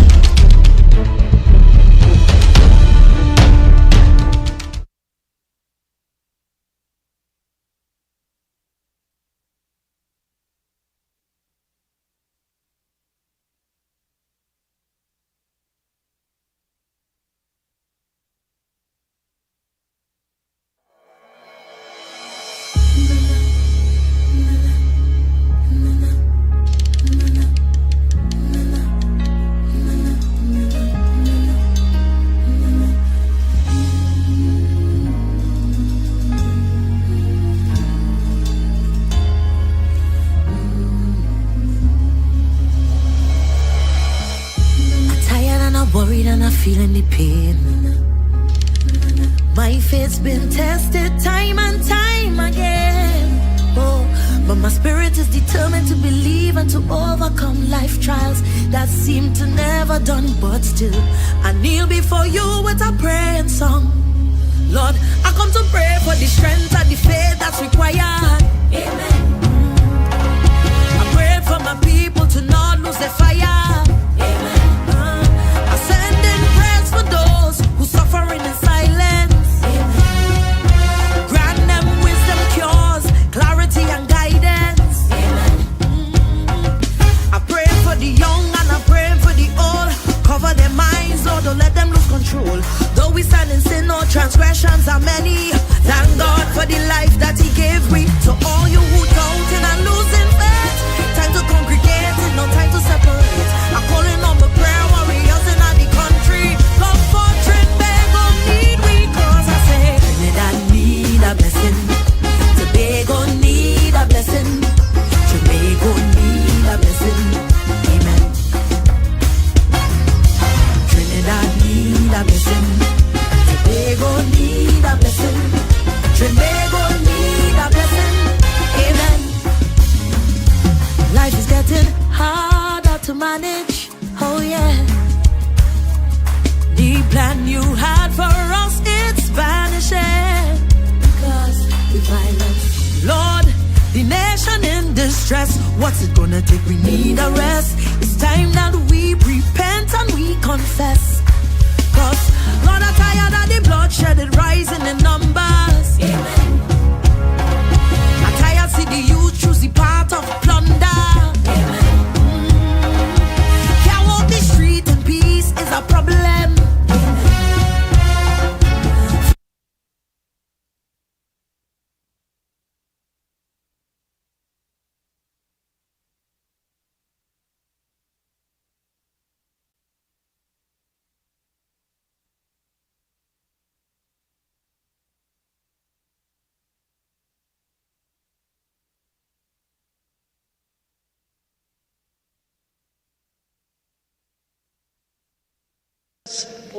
speakers opened up the debate and listened when the previous speakers opened up the debate and talked about what the PNM did and what the PNM hate the union. And listen, furthermore, and I was ashamed for the member for Point 14, he made a statement, and I'm responding to his statement. He said since 1937, the PNM attacking the OWTU. The PNM was born in 1956. So desperate is he, so desperate are they to score political points that they always resort to lies.